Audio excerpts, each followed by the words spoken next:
Assalamualaikum warahmatullahi wabarakatuh. Selamat pagi para hadirin. Selamat datang dalam acara Data Science Weekend tahun 2021. Acara terbesar yang diselenggarakan oleh komunitas Data Science Indonesia yang didedikasikan untuk Anda, para ahli data dan pengembang data. Saya Sartini, pembawa acara pada hari ini, yang akan memandu jalannya acara dan menemani Anda hingga acara berakhir. Hari ini merupakan hari kedua rangkaian acara Data Science Weekend. Pada hari pertama yang berlangsung kemarin, telah kita lakukan kompetisi data nasional hackathon dan workshop. Untuk hari ini, acara akan berlangsung sangat menarik dengan menghadirkan sesi webinar bersama pembicara utama dan diskusi panel yang dibawakan oleh para ahli di bidangnya. Acara ini diselenggarakan atas dukungan dari beberapa pihak. Terima kasih kepada Microsoft, Esri, Jabar Digital Service, Ikra, dan Data Academy yang telah mensponsori acara ini. Terima kasih juga kepada media partner Diptek dan Loka Data, community partner AI for Impact, Female Geek, Jakarta Machine Learning, Arledis, dan Data Science Center Universitas Indonesia, serta para pengisi acara yang membantu mewujudkan acara ini. Hari ini, Data Science Weekend akan menyuguhkan Anda beberapa topik menarik. Di antaranya adalah tentang Data Governance for the Digital Economy, Unleash Potential of Geospatial Data for Industrial Growth, Career Opportunities and Development in Data Science, Empowering Data-Driven Marketing, Data Utilization for Sustainable Economy, dan beberapa topik terkait Artificial Genuine Interest. Oleh karena itu, kami sangat berharap Anda dapat mengikuti acara ini hingga acara berakhir. Dan jangan lupa untuk membagikan pengalaman Anda tentang acara Data Science Weekend tahun 2021 ini melalui sosial media dengan menggunakan tagar DS Weekend. Baiklah, untuk memulai rangkaian acara hari ini, mari kita persilahkan sambutan dari Ketua Komunitas Data Science Indonesia. Kepada Bapak Alamsyah Koto Hanza, dipersilahkan. Assalamualaikum warahmatullahi wabarakatuh. Selamat pagi, salam sejahtera untuk kita semuanya. Puji syukur atas kehadiran Allah Subhanahu wa Ta'ala, kita bisa berkumpul dalam acara Data Science Weekend 2021 ini secara online. Ini merupakan Data Science Weekend yang ketiga dan yang pertama kali diselenggarakan secara online. Data Science Weekend ini merupakan persembahan dari Komunitas Data Science Indonesia atau DSI untuk Indonesia, di mana Data Science Indonesia adalah komunitas data science terbesar di Indonesia yang berdiri dari tahun 2015 dengan pilar educate, advocate, dan socialize.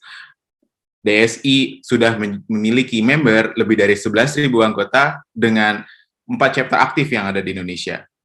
Telah kita ketahui bahwa COVID-19 telah banyak mengubah cara hidup kita sejak awal tahun 2020 lalu, di mana sudah banyak yang bekerja dari rumah, komunikasi lebih banyak melalui online, dan juga banyak yang sudah sering melakukan belanja secara online juga.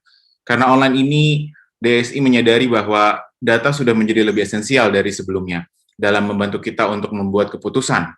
Tidak cuma pemerintah yang lebih melek data dalam membuat kebijakan, namun juga sampai tingkat individu dalam memilih produk mana yang terbaik buat dirinya di kolom review.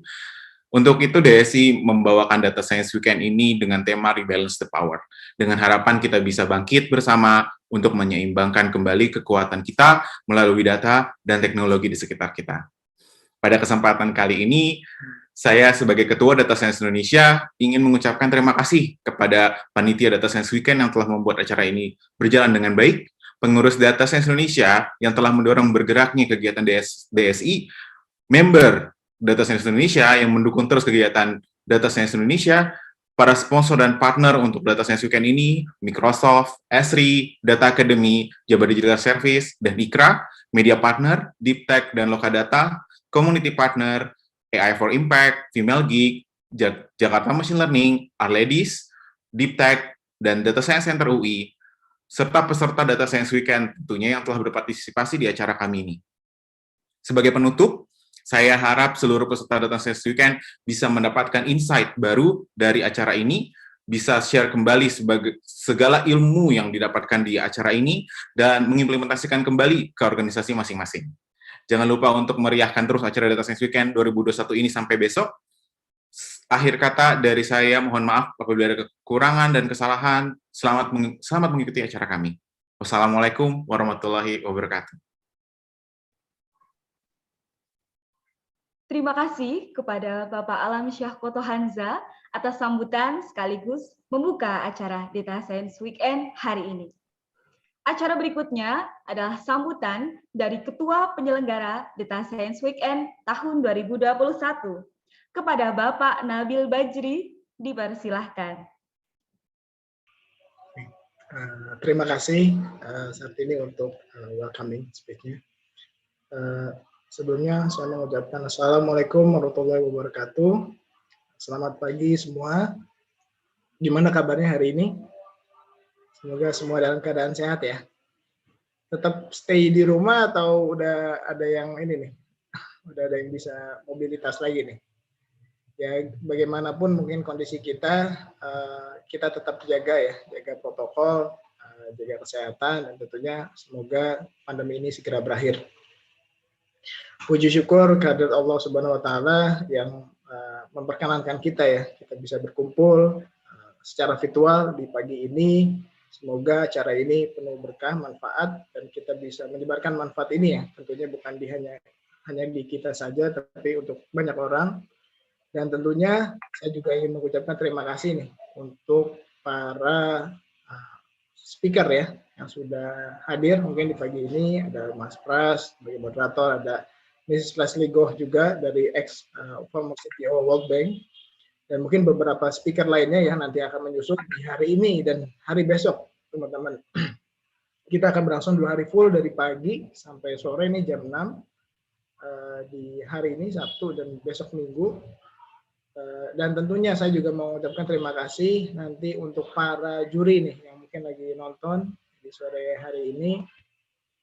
Jadi pagi hari ini saya ingin mengucapkan terima kasih untuk para juri yang nanti pengumuman setiap perlombaan yang mungkin teman-teman sudah ketahui, ada perlombaan Data National Hackathon, Storytelling, dan juga nanti ada award nih. Nah ini DSW Award pertama kali nih yang DSW 2021 yang akan memberikan award untuk para kontributor di Indonesia.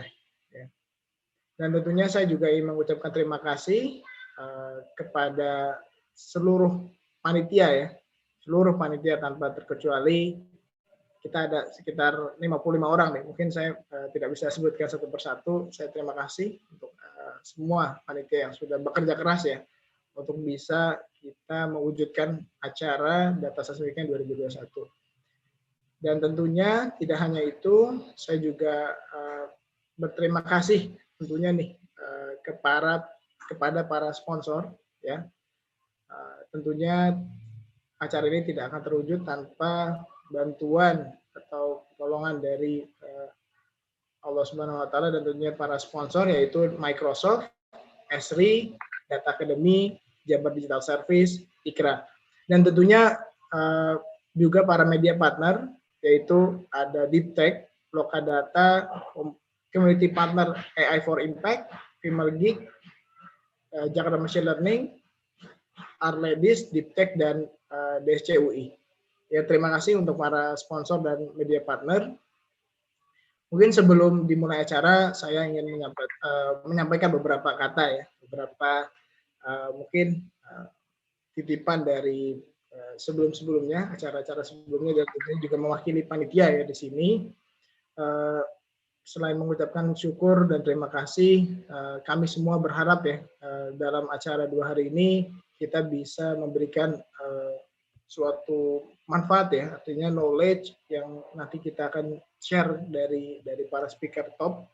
Kita sudah coba berkoordinasi selama kurang lebih persiapan sekitar 4 bulan sebelumnya, dan saya juga mewakili teman-teman panitia berharap teman-teman nanti yang nonton bisa aktif untuk bertanya dan manfaatkan kesempatan ini untuk bisa langsung engage dengan para speaker dan moderator tentunya, memanfaatkan sebaik-baiknya. Dan tidak hanya itu, dari acara ini juga minta bantuan teman-teman, rekan-rekan semua untuk menyebarluaskan ya ke halayak lain, ya, ke rekan-rekan semua. Jadi yang bisa memanfaatkan acara ini bukan hanya kita nih, tapi juga semua kolega kita.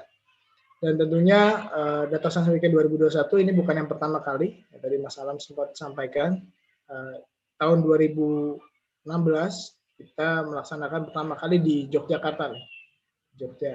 Kemudian 2018 kita melaksanakan di BSD itu, dan 2021 kita melaksanakan secara virtual.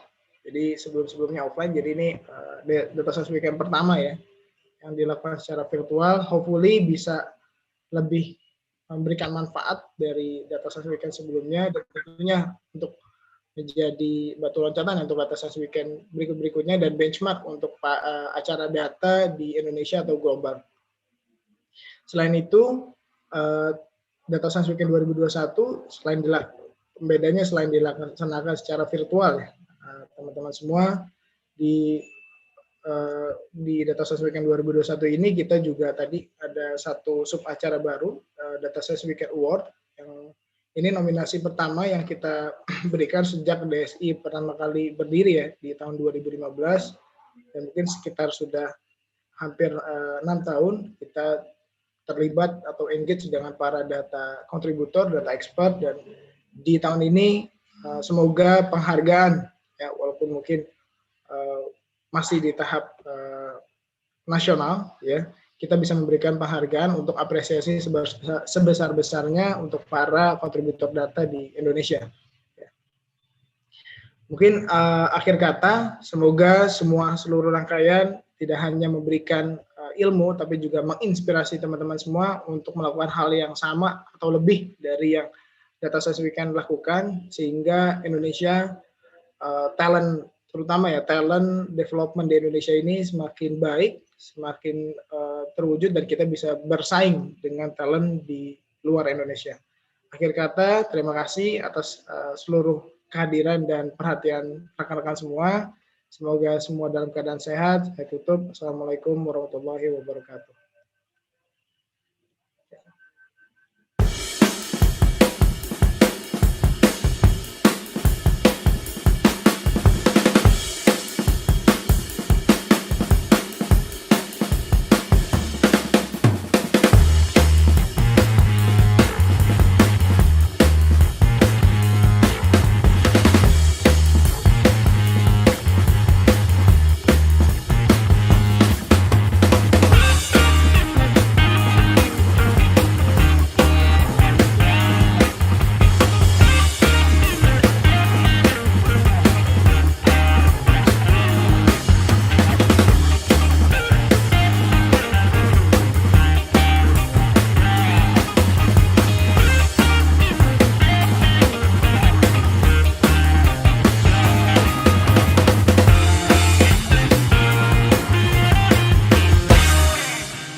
Sebelumnya terima kasih kepada Bapak Nabil Bajri selaku Ketua Data Science Weekend tahun 2021 yang telah memberikan sambutan hangat pada pagi hari ini.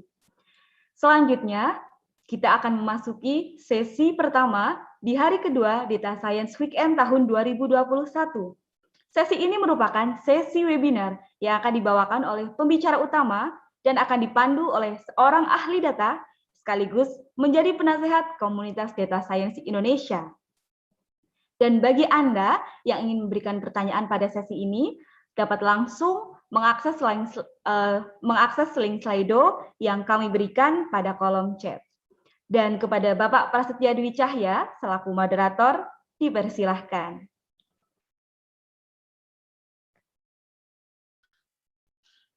Selamat pagi semuanya. Assalamualaikum warahmatullahi wabarakatuh. Apakah semuanya bisa mendengar saya dengan baik?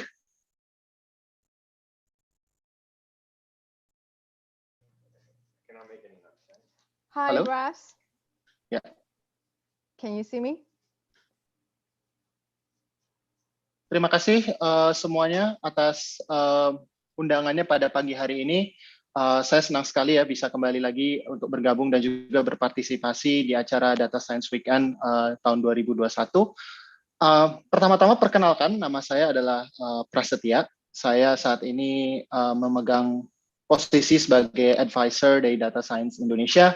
Dan memang secara profesional saya juga bekerja dulu di Bank Dunia ya untuk bidang terkait dengan digital government. Tetapi sekarang saya lagi in between job, jadi suatu kesempatan yang menurut saya sangat luar biasa berada pada forum yang saya yakin salah satu forum terbesar mengenai data science yang ada di Indonesia.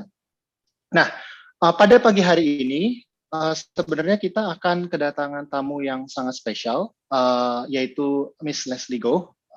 Beliau adalah seorang ahli global terkait dengan bidang data governance, dan beliau ini juga kebetulan merupakan mentor saya secara pribadi. Jadi mungkin kita akan banyak berdiskusi terkait dengan isu-isu data governance, dan juga bakal banyak berdiskusi terkait dengan isu sebenarnya seberapa besar impact dari data governance itu terhadap digital economy.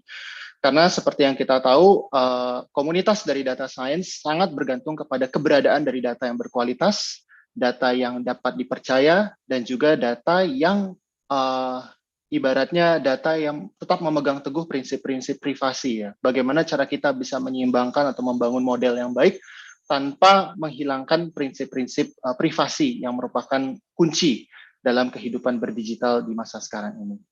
Mungkin kalau saya boleh ngecek apakah Ibu Leslie sudah hadir pada pagi hari ini. Beliau based in Washington DC. So, hi, good morning Leslie, or good evening on your side. Can you hear me well? Yes, I can. Selamat pagi. Hi. Unfortunately, I cannot hear Leslie. Panitia, can you help me on this?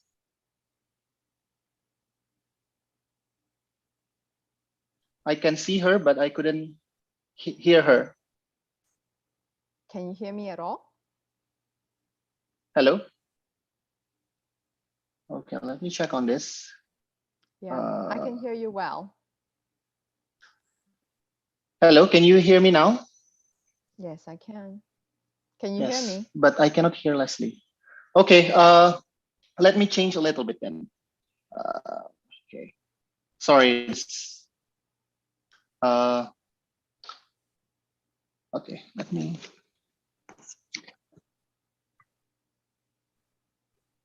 Hello, can you hear me now? Yes, we can hear you. Okay, now I can hear you. I don't know why, because it seems that my headphone couldn't catch your voice, but actually now I can hear you well. So maybe before I start, I would like to say a thank you to all of the participants as well as the sponsors that have been so generous in supporting our events. So I would like to thank Microsoft, Esri, Data Academy, Jabar Digital Service, and ICRA, who has been sponsoring this event, as well as our partner, Deep Tech, Loka Data, and other community partners such as AI for Impact, Female Geek, JML, Our Ladies, Deep Tech, and Data Science Center, University of Indonesia. I just want to remind you that all the questions can be directed in the Slido. The link for the Slido has been put into the YouTube comment section. So please do check the Slido link. So you can, while we are having our conversations, you can also have the chat. And maybe before I will start, I just want to introduce Leslie as one of the most prominent persons, I think, in the world about the data governance as well as data for public sector. So Leslie is the senior advisor and the former chief technology officer for the World Bank Group. She is a fellow at Cambridge Center for Alternative Finance, a Judge Business School, and senior fellow at National University of Singapore Lee Kuan Yew School of Public Policy. So she brought extensive international experience advising government, policymakers, central banks on the regulatory impact from emerging technologies such as AI, blockchain, IoT, and 5G, cloud and edge computing.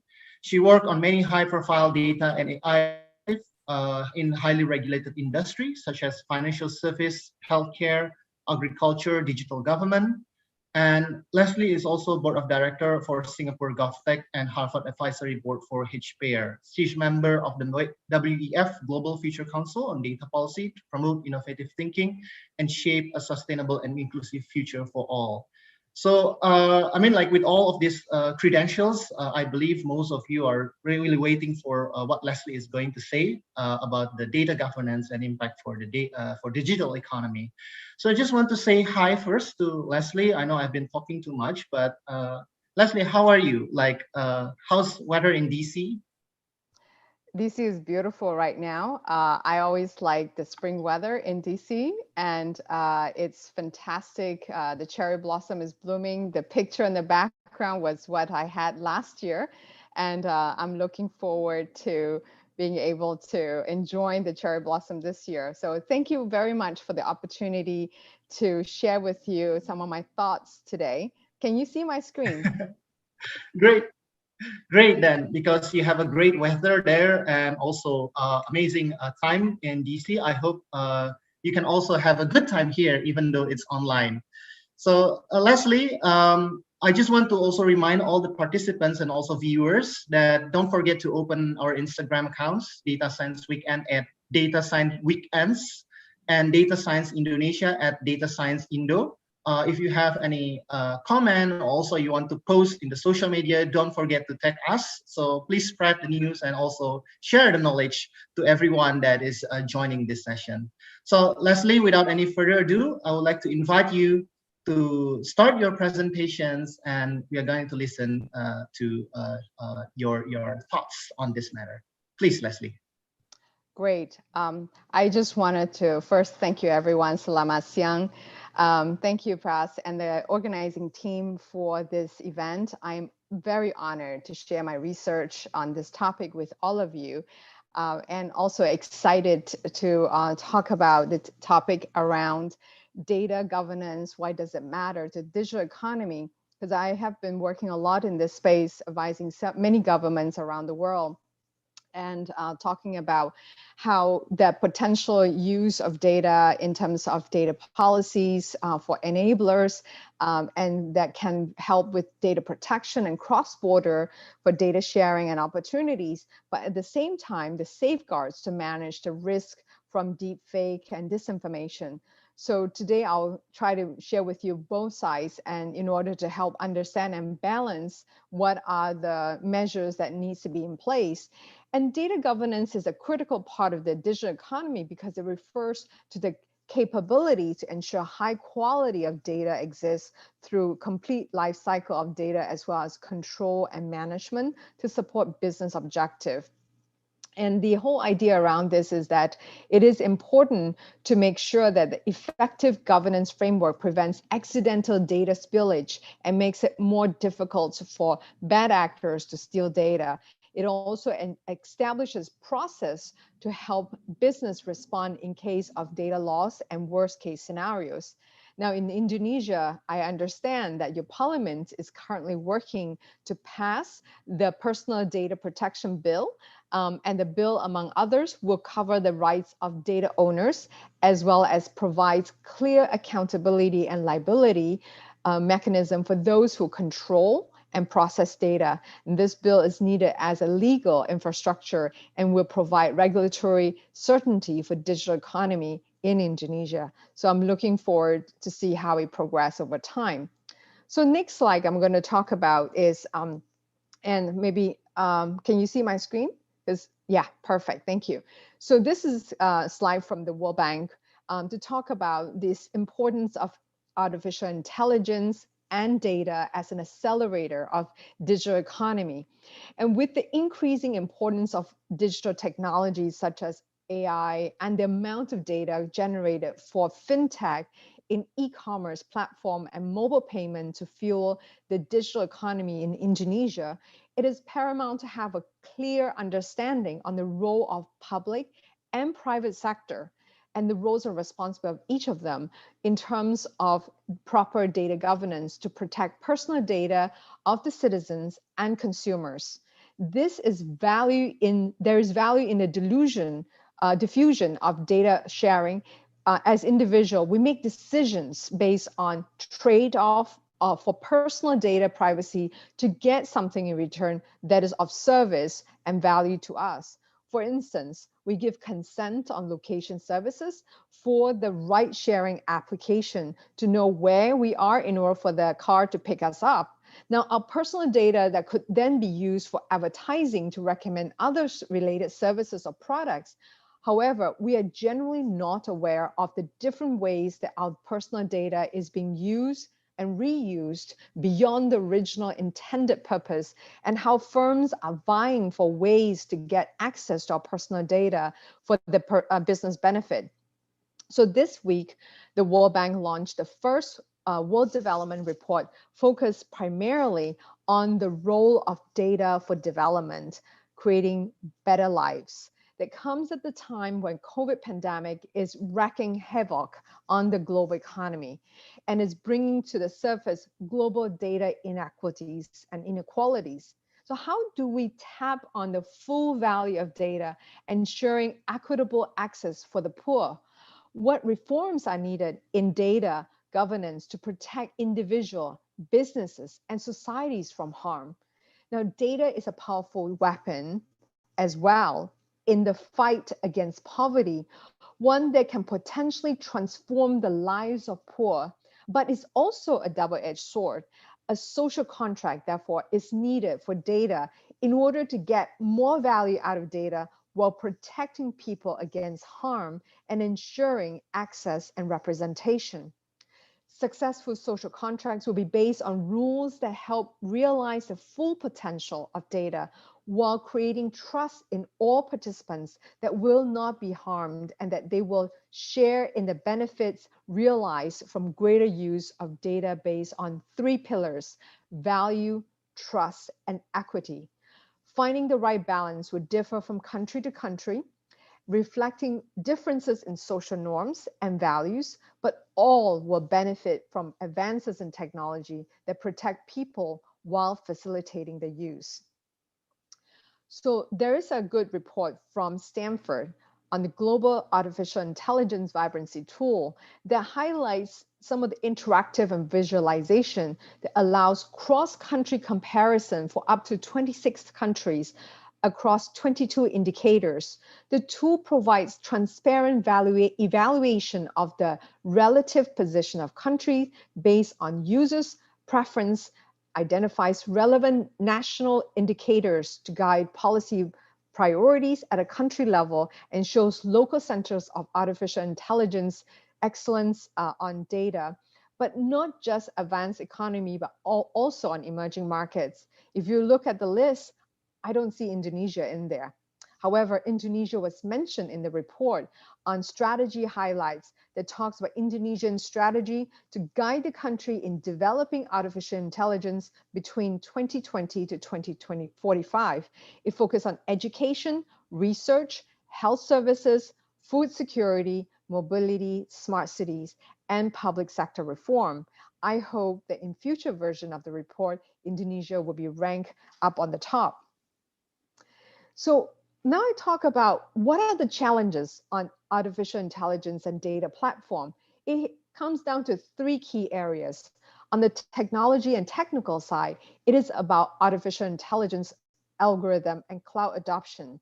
But on the legal and ethical side, to drive greater transparency and accountability, there's also the human and trust dimension on who will have access to data.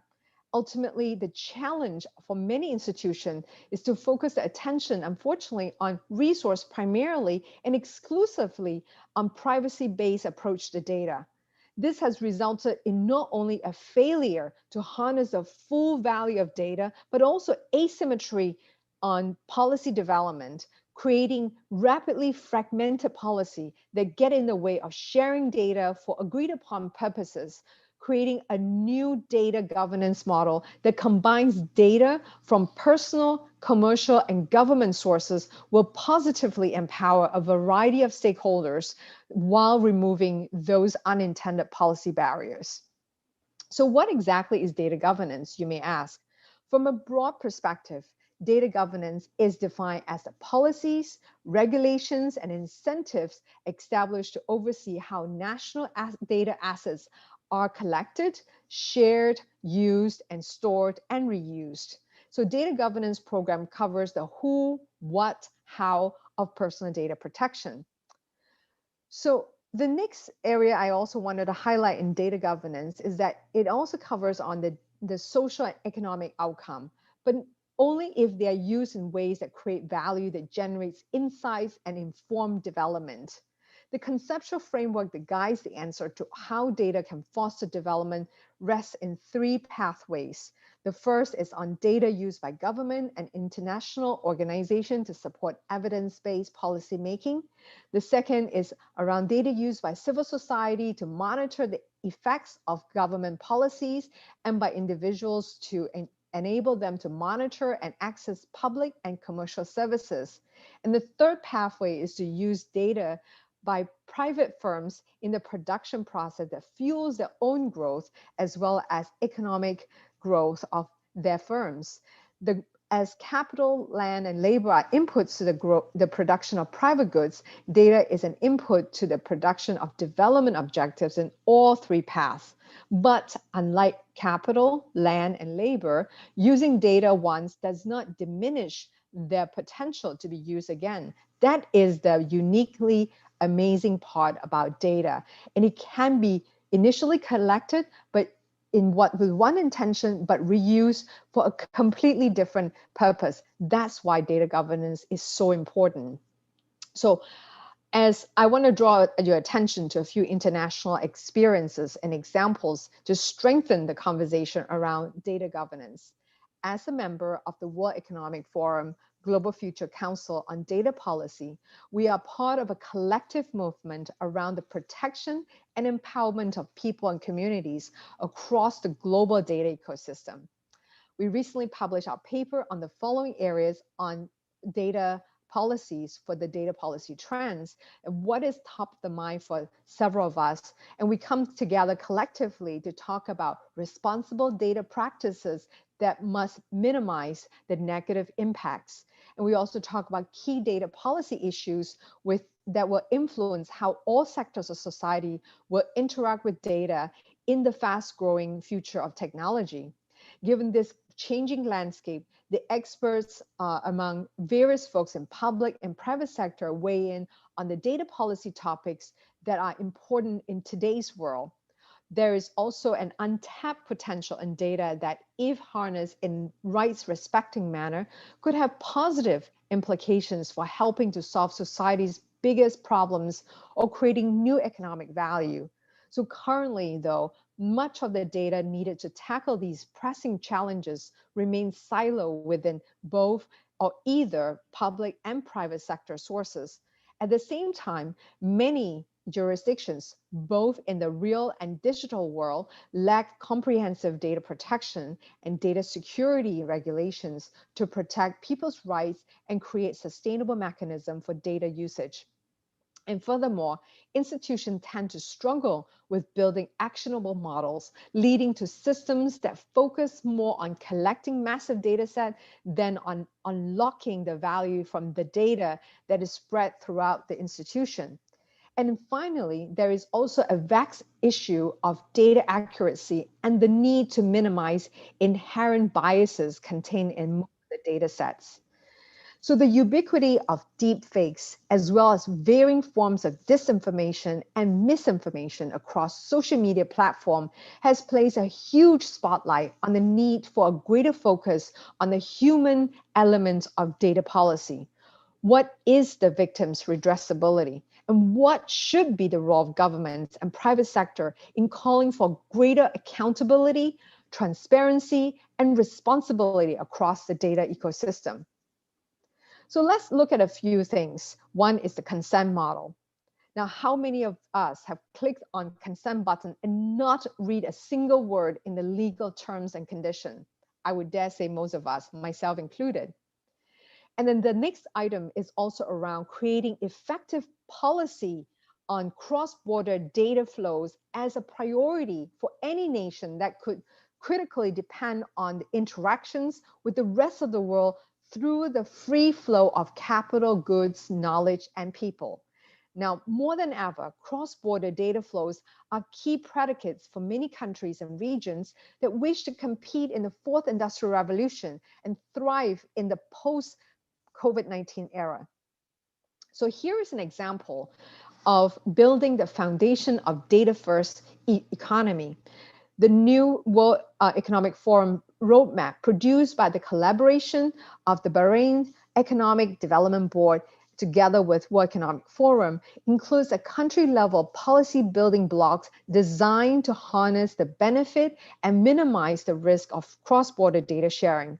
For some countries, such as Bahrain, only small upgrades would be necessary, whereas for other countries, the framework may represent a full suite of starting points.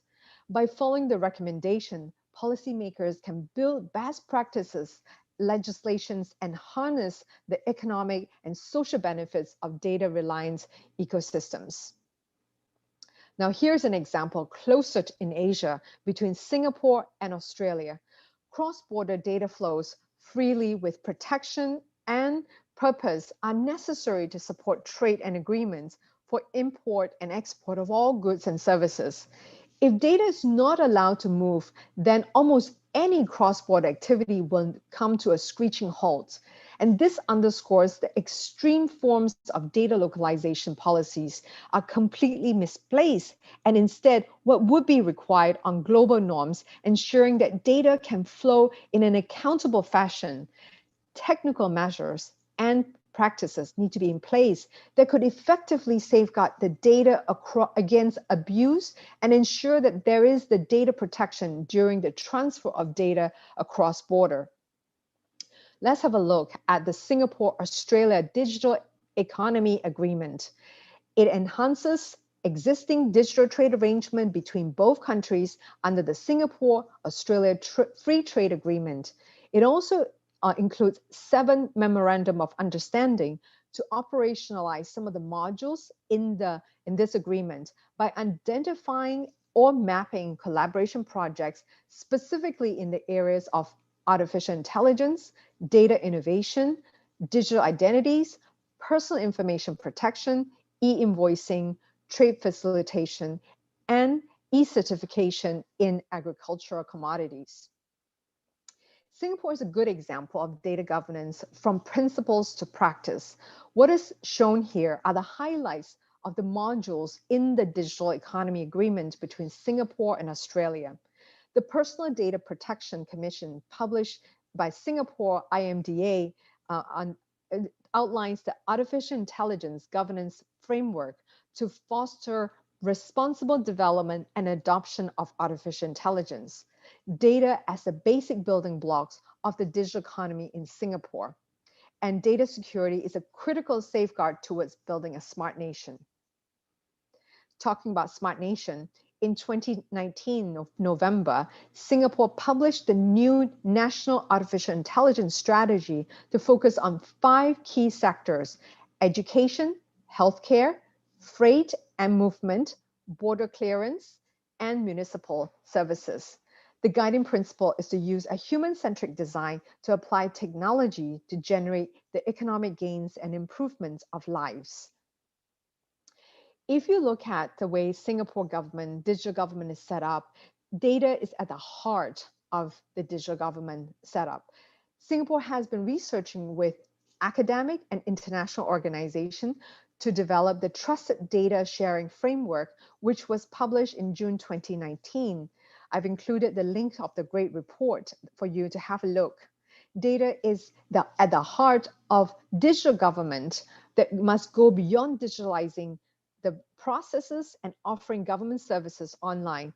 They're also essential digital plumbing to raise productivity and bring the convenience for citizens. But much more needed is to be done to fully harness the game-changing potential of digital technology to bring about data at the heart of government. It's about rethinking government services and citizen engagement to create that trust between citizen and government, and also foster job creation in the business to help with the digital economy as we pave the way towards recovery from the pandemic. So here's an example of talking about a path post-pandemic is around health certs. Singapore has published this health certs as a set of digital open standards and schema for issuing digital COVID-19 test results and vaccination certificates in line with the international standards and Singapore government's requirement. This will allow the global community to collectively improve it so that government and public health authorities may adapt locally within their own jurisdiction. It was developed by Singapore GovTech in collaboration with the Ministry of Health in order to use the health search to enable an interoperable, verifiable, and tamper-proof solution, which will smoothen and expedite check-in processing and custom clearance at foreign and local immigration checkpoint. Now, I also included here a great article from Harvard Business Review on the whole rollout of COVID vaccine at scale. There are quite a few dimensions to look into besides technology, the policy framework that needs to be in place to drive that kind of a protection on privacy, portability, and cybersecurity. I think now we're going to shift gear towards an important topic on the safeguards for the digital economy. I would like to bring your attention to this speech by the European Commission, President Ursula. She spoke about the importance of defending our institutions against the corrosive power of hate speech, of disinformation, fake news, and incitement of violence, and the need to change this immense power of the big digital companies, because we want the values we cherish in the offline world also to be respected online. I think that's a very powerful speech. I highly recommend that you have a look at that. And it was shared during the Davos Agenda Week in January 2021. So you may ask, what exactly is deepfakes? Well, it was a term that was emerged in 2017 to describe realistic photo, audio, video, and other forgeries generated with artificial intelligence technology. And it has various forms of mashup, of fake, not real, using deep learning and machine learning methods based on artificial intelligence neural networks with representation in learning, supervised and unsupervised approach. And it comes in so many different forms and it affects the society in a big way through computational propaganda. So why do I emphasize and bring your attention on deepfake? Is that there is now, the technology is becoming easy to use and very inexpensive. It is in the form of an app that you can easily download. So therefore, governments, civil society, and organizations must invest immediately into the education to prevent society's susceptibility to deepfakes and fund for technological countermeasures and draft required legislation. And the society at large need to understand this fast-growing space on technology where deepfakes is now dominating a lot of the discussion in the 21st century. You may not even realize that you could become a victim of deepfake. And for those who do not know, will need to understand how do they protect themselves and stop such movements from happening. So as you can see, there are many different players now coming into the deepfake space, and some of them are hobbyists, and it can easily be available on the mobile apps. So I would highly encourage you to look into this report so that you can be familiarized with some of the capabilities of deepfakes. I emphasize this because there's huge implication to society in many different ways. It undermines journalism and creating a division in society with the manipulation of these kind of information in the news, because you may not even know that you are reading news that have been tampered upon and creating disruption in the discourse, but because we cannot trust the information that we're receiving. And hence there's a whole generation that could then be impacted as a result of that. And it could also influence judicial proceedings as well.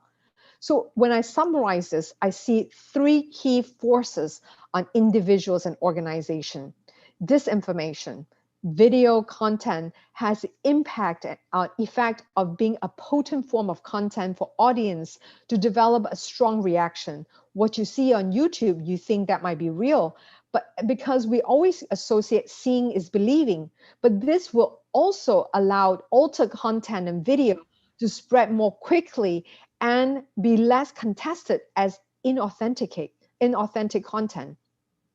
There's also an exhaustion of thinking.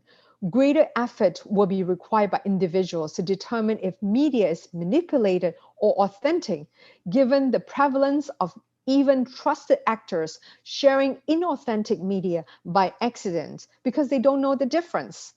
And this uncertainty around truth will be exhausting, and for individuals will also either refrain from sharing content leading to truth decay and contesting them because they have doubts on even trying to fight it, and on not caring and apathy because they believe the content is so biased anyway. So it really creates a huge erosion of trust in society.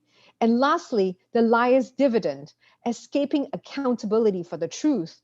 The liar's dividend process proposed that the availability of highly realistic synthetic content, such as deepfakes, offers someone the ability to deflect accusations on media related to them as inauthentic and not truth.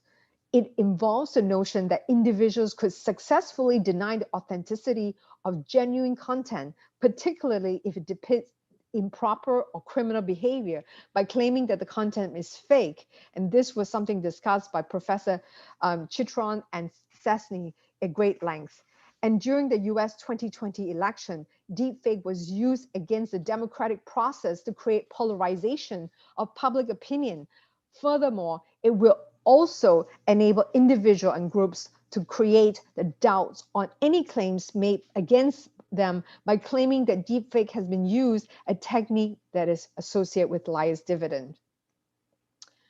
So many academic institutions such as Harvard and Stanford are already looking into the tools to identify deepfake, and there are many more out there. I also encourage this community to invest the time to understand and build tools to identify the deepfakes. Now, over the holidays, the beginning of the new year, I took the time to read this book called Tools and Weapons by Brad Smith. While I'm advocating for change through technology, I'm also working on data governance and ethics to address the unintended consequence of misuse and abuse of data, which is now ubiquitous and growing exponentially. Now, this book describes technology and its implication for jobs, security, and most fundamental human rights. I quote, "We need to reconcile an era of rapid technological change with traditional and even timeless values. To achieve this goal, we must ensure that innovation continues, but also in a way that makes technology and the companies that create it subject to democratic societies and our collective capacity to define our destiny." So tech and data can be weaponized in the form of deepfakes and disinformation, especially in the wake of the recent cyber attack on US government, in the run-up to and aftermath of the events that took place on January 6, 2021 at the United States Capitol. The ubiquity of deepfakes, as well as varying forms of disinformation and misinformation across social media platforms, has placed a huge spotlight on the need for a greater focus on digital humanity in data policy. What is the victim's right and how could they protect themselves from such harms? So I thought that it is important for government around the world to join force at an international level. In the book, they talk about Digital Geneva Convention. I would encourage the concept of having a new generation of cyber diplomats to forge an alliance of digital diplomacy. Thank you so much for the opportunity to share my research with you today.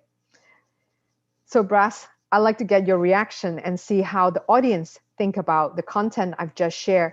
And I also provided some more additional resources here as a way for you to look deeper into what are the material for you to read. This is just scraping the surface. There's a lot more on such content. So I will encourage you to continuously learn and update yourself with more of the latest that's happening on deepfake and the technology and the policy side, and come up with innovation to protect yourself and the citizens around you.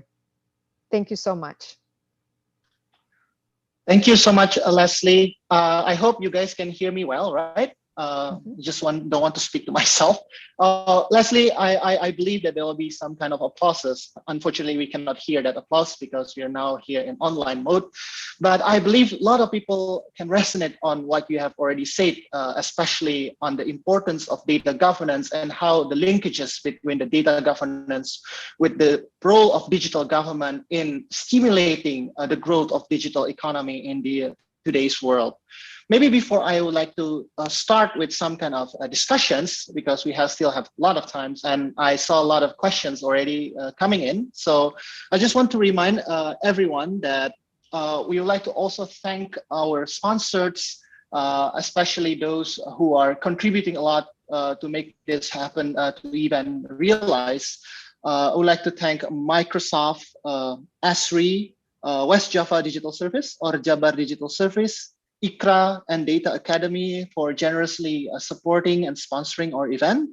We also would like to thank our media partner, Deep Tech and Loka Data for their support in promoting this event, as well as our community partners, because this is a collective actions to make this event happen, such as AI for Impact, Female Geek, Our Ladies, Jakarta Machine Learning and Data Science Center of University of Indonesia. I want to also remind you that please, whenever you post on your social media, please take our Instagram, Data Science Weekends and Data Science Indo Instagram handles. So Leslie, I heard that there are two main topics that you discussed, right? And I really like the way that you frame it on, it seems that the first part of your presentation is talking about the enormous benefits of data can bring and what would be the safeguard mechanisms to enable that to bring impacts, especially in relations to digital government and digital economy. But you also highlight the issues or the problems whenever this abundance of data coming in, there are some risks, and especially the risks are so apparent in the place that you are living now, the threat of deepfake in twisting and distorting the reality that even leads to some kind of undesirable events. So maybe in your view, I think we can start with the first part first. I just don't want to discuss the deepfake. I think a lot of people will also have some questions about that. So what would be countries' steps, right? I mean, like there are so many contexts for sure. Like it also depends on the situation in respective country. But when we say about data governance, to utilize the government data or to utilize public data for generating new products, new services, or new insights, what would be the first steps that you think very critical for any country if they want to implement a meaningful data governance? That's a good question. I think, well, first I mentioned about data protection and also preventing how data will be compromised. So in Indonesia, you already have the bill that is not passed yet. So I read through the previous version several drafts ago, and I think it's a step in the right direction for personal data protection.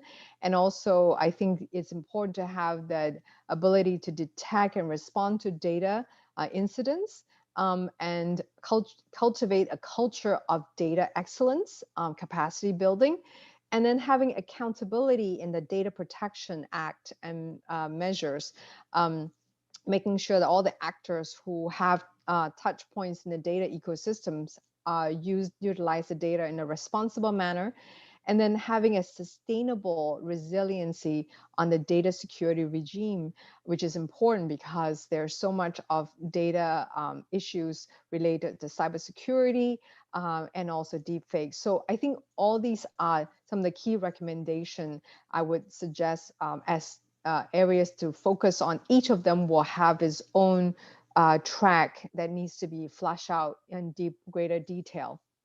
By no means is it going to be a single threaded effort, but it has to be a well thought through in order to set up a data governance regime that will take into so many facets into the consideration.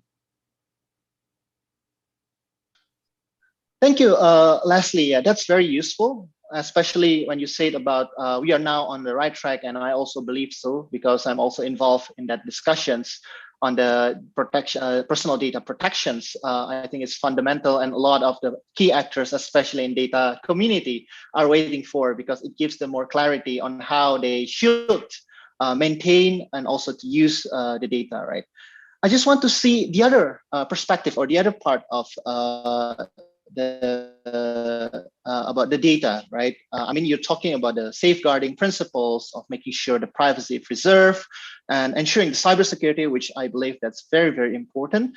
But another stuff that, I mean, I'm working, is a very timely actually, these discussions, because I was working and I'll be working on fixing some kind of data governance issues in the public sector, both as a whole of government as well as particular institutions, right? And one highlight that always been brought by the community, both by the private sectors, the researchers, as well as even the government agency as well, is on the issues of the utilizations. So there's always like a mismatch between what can be provided and what I need to use, right? I need something to generate insights, something to produce some kind of useful information for my businesses, for my services. And it seems that it's very hard. I think it's not only Indonesia, I think in many other countries as well, on matching between the data supply and data demand. So I just want to know your view as well, and how we should put that perspective in a broader data governance, how we should put that as to close the gap, because I believe that it's a reinforcing reality, right? When you have a good quality data and demand from the people, in a way that it is your incentive to improve the quality as well as the security and also the privacy principles that you put inside the data, so people can use it for their own benefits, as well as to maintain the integrity as well as the privacy in that data. So I just want to know your view about that. Right. I think this is important to cover. Let me get to a very specific one, because if I talk at a high level, it doesn't kind of illuminate the essence of the matching of supply and demand, right? So I spent most of last year working on digital agriculture, and I wrote a blog about that, my reflection in 2020. And from my research, to really create the digital agriculture innovation, we need to harness on data, innovation, and strategic partnership between public and private sector. So we've been supporting the Ministry of Agriculture in Indonesia on this frontier, and working closely to create that kind of linkages with the private sector and the AgTech ecosystem as well. Very importantly, the whole element is around big data and the data that Ministry of Agriculture has in order to leverage that data for policy making framework, and based on real-time information, and then creating dashboard for this kind of information for agriculture. Now, this is also very important for the AgTech ecosystem, where if they can tap upon this sort of data, it really could help them be more targeted in the way they provide services for smallholder farmers, connected farmers to consumers in this whole value chain. So when we start looking at the data supply side and the demand side, right, you have to look at the whole entire value chain in agriculture, from in-farm, on-farm experience for farmers to the off-farm experience, let's say for e-commerce, when you can connect the farmers to the consumers, and then what kind of data that Ministry of Agriculture would have collected over the years on different policies, the outcome, and also various things related to data from agronomy, related from agriculture, for the satellite information, all that needs to be factored into the picture. So there's public concern and the private concern data. And how do you harmonize that so that it can then be utilized for the greater good of improving the digital economy and also for agriculture, food production, and food security? So that is fundamentally the challenge and the opportunities. So we've been looking at it from different perspective and seeing how we can bring technology into the equation, and then look into how private sector can partner together and have a multi-stakeholder partnership with many different private sector and innovators to bring such kind of data sharing platform together. By no means is it easy. There are different groups who are looking into it. We've been working with FAO. We are working with various international organizations as well. Also various innovators, social impact groups such as Digital Green, who have developed something called FarmStack. They talk about secure data sharing platform as a peer-to-peer sharing, as well as creating the kind of capabilities for a data platform that has the full thrust of data governance in it. So I think this is a very promising area. Government needs to invest more in this space, and private sector can partner together in this space. And Microsoft announced in February as the first of many private sector who will come on board to participate in this data ecosystem to help the Ministry of Agriculture to drive greater impact for the people of Indonesia. We look forward to the outcome of this partnership going forward.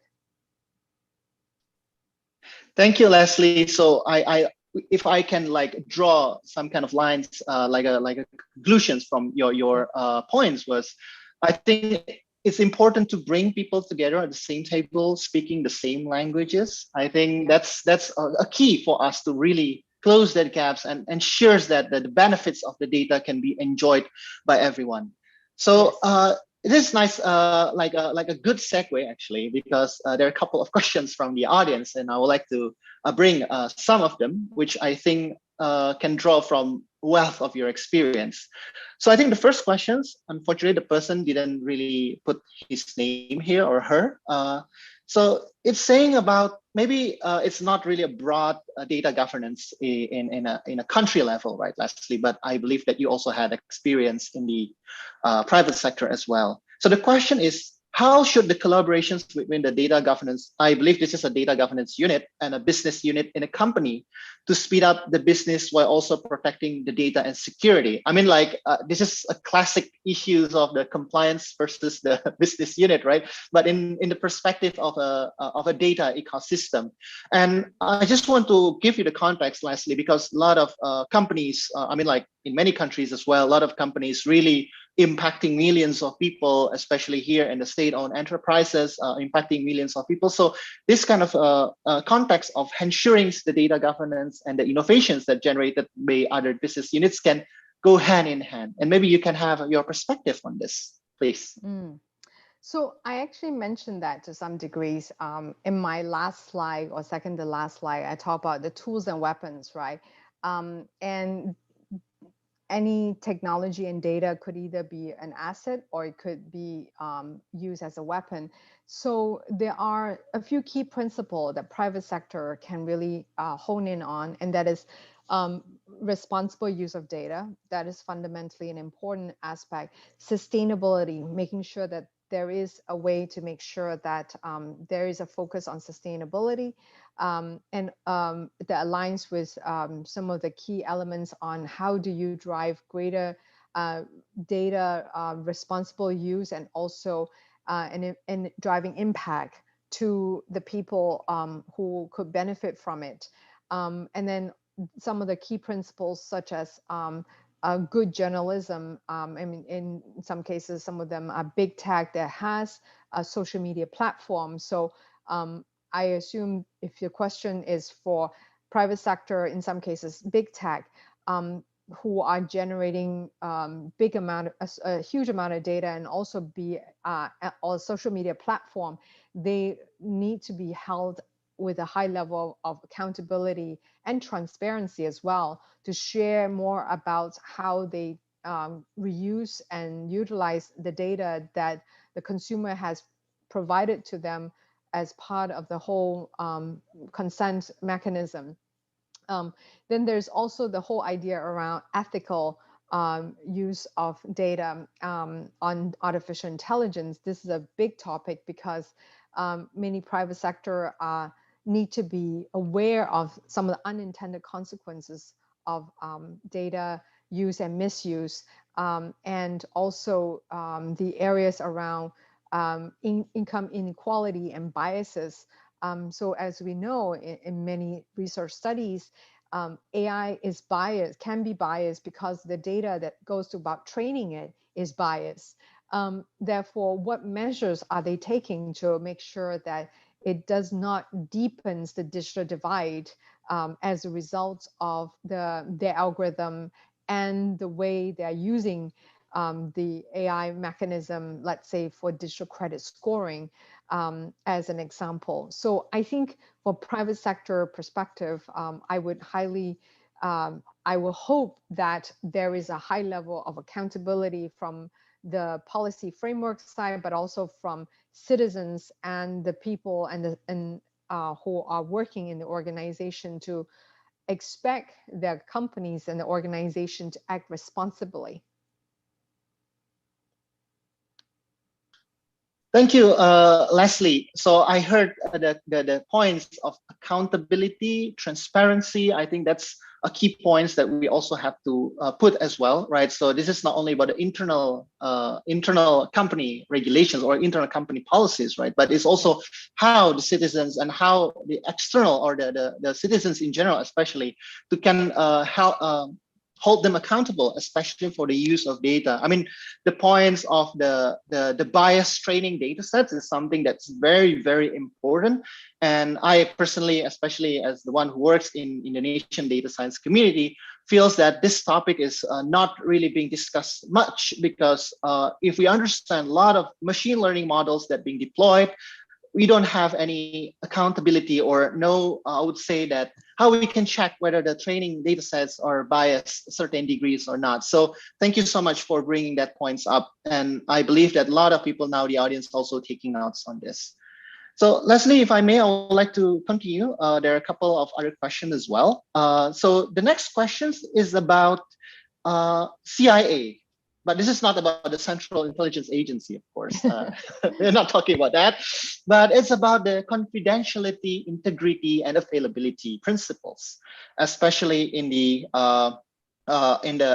corporate data governance in a highly regulated industries. I mean, the persons also mentions about like SOE or energy industry, and I saw in your bio, you also work closely in a highly regulated industries in the US, right? So maybe you can give your perspective or your reflections on working in this case, especially in the highly regulated industries. Right. So I'll tell you which other industry I worked in. I worked in life sciences and healthcare. And in this industry, for United States, healthcare is governed by HIPAA compliance, and life sciences is governed by FDA, Food Drugs Administration. So with regards to this area, because I spent over 10 years in this space on technology for healthcare and life sciences. So with HIPAA compliance, if memory served me right, we had to make sure that there was 18 points of data obfuscation to prevent you from being able to identify the individuals, such as your name, birth date, and your in United States Social Security numbers, to be able to identify who this person, a patient is. And then with FDA for life sciences is FDA for clinical trials, and it has to conform to all the key elements of 21 CFR Part 11. This has been so many years ago, quite a couple of decades ago when I worked on that. So, but I still was deeply imprinted in my memory of some of these data governance and data compliance regulations that is for healthcare and life sciences. And then the other space is financial systems. And there are a set of regulations on financial system as well that requires many or the financial firms to conform to. And so it's therefore a critical element. I'm trying to figure out, when your questions, are you asking me how does these regulated industry drive greater level of compliance? Can you help repeat the question for me? I think it's more on what we call as how you because you have to be compliant every time, right? So how are you going to deal with that? It's more like how you can stay compliant and but still like you can innovate, or you can navigate through that, right? Because sometimes the compliance, I mean, like the perspective is always compliance kills innovations or kills kind of new products and services, and how you work on that. Or maybe I think it can be the second layer of the questions would be, maybe in this type of the highly regulated environment, how regulation is we call too much, and what should be not be regulated more, given that there's so many regulations already. Sure. Then I'll speak about fintech, because that's another space I work very closely, financial sector and fintech. I think this is where, in Indonesia, your fintech ecosystem is thriving. Is one of the most exciting country for fintech. I personally sit on the ethics committee of FTech, and I'm still very impressed by the whole vibrant ecosystem. But FTech has taken a very smart move at the very beginning to work closely with the regulator OJK, and now becoming a self-regulating organization. And there's over 350 members in FTech. And I think that's very important, because it actually helps create the kind of linkage with the regulators, so that there is all the regulations are discussed in a consultative manner with the community of fintechs through this SRO, and also creating sandbox to test out new ideas for peer-to-peer lending, for let's say e-commerce, for various forms of fintech capabilities.